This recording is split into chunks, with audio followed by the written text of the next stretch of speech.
The next topic we're going to discuss on Boxing Bros.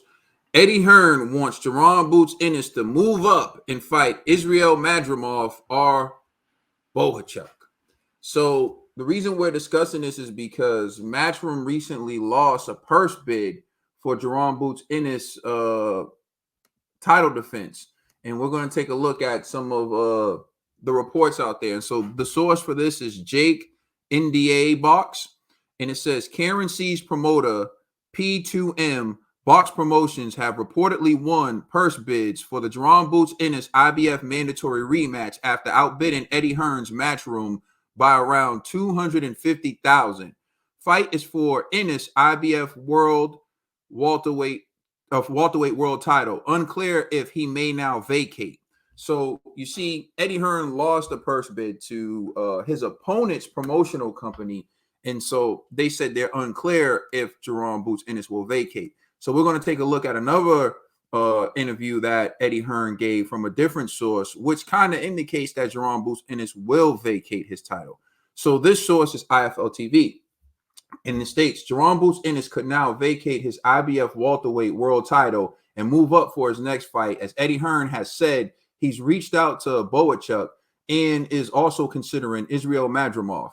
Other option is IBF mandatory rematch versus Karen C. So there you have it. Eddie Hearn said he's already reached out to Bohachuk and he's looking to see if Israil Madrimov is an option. And he was just outbid by Karen C's promoter. And I'm saying Karen C because I don't want to butcher that last name. I don't. So listen, I ain't even going to attempt it. But the point is, Dollar Bill, it seems like Eddie Hearn could have matched or even exceeded that offer to win the bid if he was interested in that fight. But he didn't win the bid. And now he's also talking about looking at opponents at 154. So Trill Dollar Bill, do you think that it's a smart move? Like, what's your opinion on all this?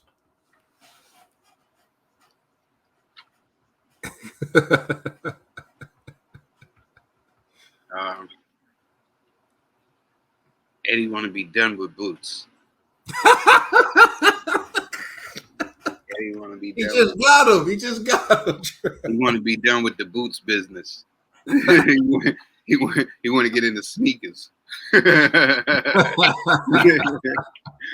done with the Boots business. Nobody buys boots anymore. Yeah. I don't think Boots is no TC. I just wanted to say that. I want to just get that out there. Boots is a good fighter, good little fighter, and I think he's very talented, and he has a bright future ahead of him. But he is not TC, and I don't know if they're trying to chase TC, trying to make that fight, but he's not TC. Even though TC's getting older, I don't think they're looking to fight somebody like him. If anything, they want to cash out with somebody like Canelo. I don't think he's ready for. He can beat some guys at 154, but you just seen the fight that. Not against those guys. Not moving to 154 and going against those guys just yet. A showcase fight at 154, maybe. I just wish he stayed at 147. Try to unify and grab all these belts. Try to be undisputed at 147. Carve his own path. I know people say the 147 division right now doesn't look too good right now. There's not no real big names in there, but he can still use that as leverage when he moves on and have that in his back pocket. Like, he cleaned up the 147 division, became undisputed, and then that's just something that he can have. Like TC, people don't talk about TC, how at 140, how that division was weak when he became champion undisputed. No, they just say he's undisputed at 140, and I think that they will do the same for Boots as well, and that will help him moving forward. I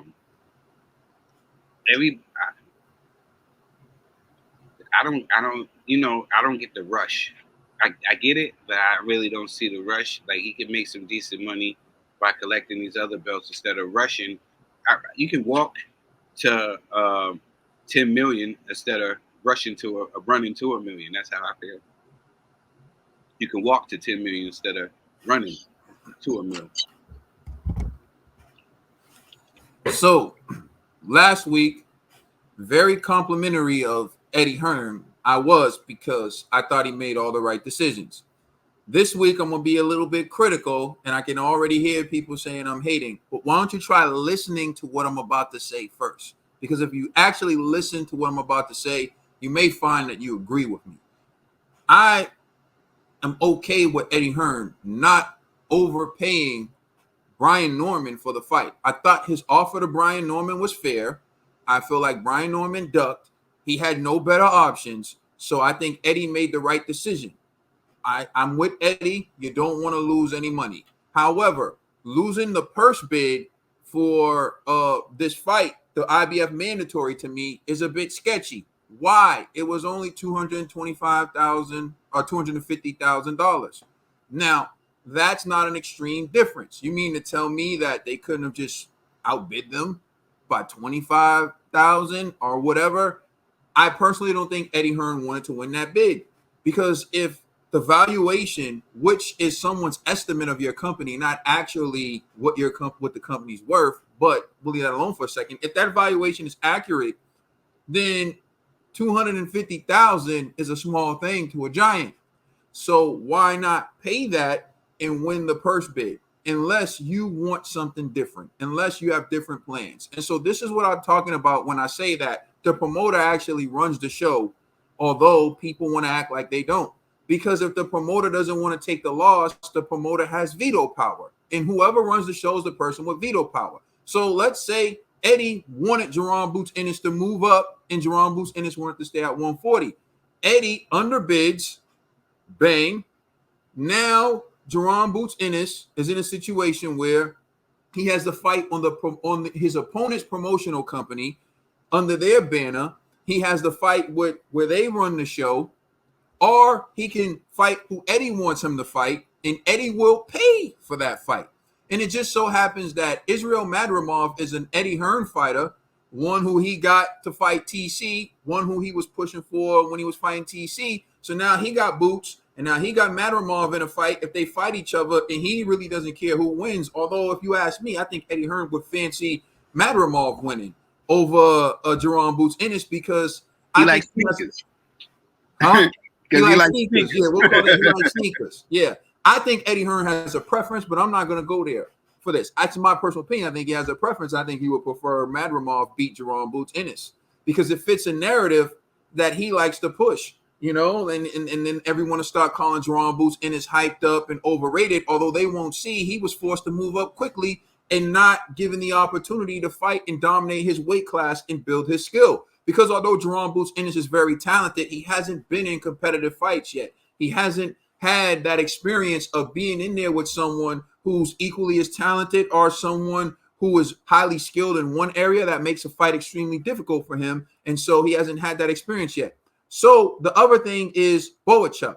Now, I get why he wants to fight Bohachuk, because Bohachuk was just in a close fight with Virgil Ortiz. Some people feel like he got robbed, and some people feel like he deserved the decision. So he's like, if I put Jerome Boots Ennis in the ring with this guy and he beats Bohachuk, then I get to say he's better than Verge. He's the best at 154. Look how easily he beat this guy, and this guy struggled with that guy. But the thing is, that's a risky fight, because there's no guarantee that Jerome Boots Ennis would go in there and dominate and beat Bohachuk. So it's a very risky fight. And this reminds me, and this is where my criticism of Eddie Hearn comes in. And again, if you're being objective, just listen to what I'm saying. Don't be an Eddie Hearn fanboy. Just listen to what I'm saying. We've seen this before with Eddie. Like with Kell Brook.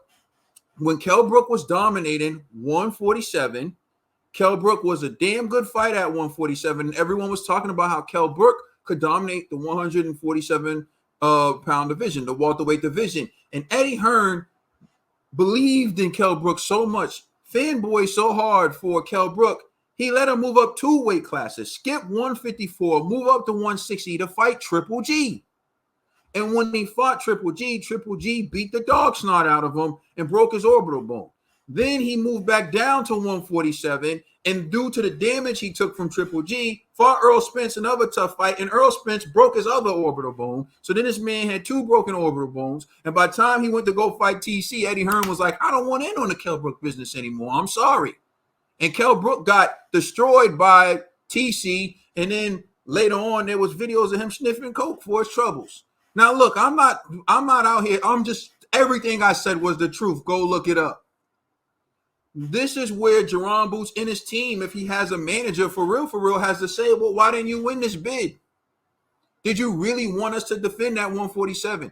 Like Trill said, why not let Jerron Boots Ennis clean up 147 and prove he's the goods? At least if he cleans up 147, he gets an accolade. He gets to say, I'm undisputed at 147.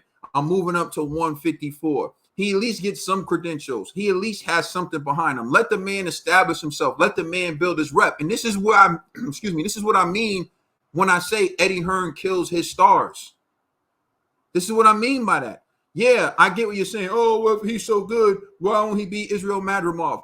Not you ever been in a ring? You've been in a fight, and it's like, okay, you're winning fair fights against guys your size, your weight, whatever. And now someone's going to be like, okay, now we're moving you up in weight and we expect to see you dominate this guy and do this to this guy. It's not right. And it hasn't worked out. And he has a history showing that it doesn't work out. But the question is, does he value Jerron Boots Ennis? And if he valued Jerron Boots Ennis, would he do that to Jerron Boots Ennis? It's a serious question. And if I'm Shakur Stevenson, you should be watching this. And you should be mindful and you should be paying attention. Now, again, like I said, I feel like what I said's been fair. I don't like this plan for Jerron Boots Ennis. I don't know why he didn't win the purse bid, but he clearly should have been able to win the purse bid since he's as rich as you say, because you believe everything that's out. And so again, which one is it? This is what I'm saying. There's a lot of contradictions, a lot of false. But for me personally, I would like to see Jerron Boots Ennis clean out 147. And then move up to 154. And if he moves up to 154 and he gets beat at 154 or ruins his career at 154, are people going to admit that Eddie made the bad and wrong decisions with his career? Because personally, I'm calling out right now, I don't think that that's the right move. Nah, definitely not. Let us know how you feel in the comment section. Please like and subscribe. Check us out on Instagram and Twitter. And please check out our podcast on all major streaming services. You know you rocking with them. Commissioner Trill Dollar Bills, my brother Caden. It's LLG for life. We are the Boxing.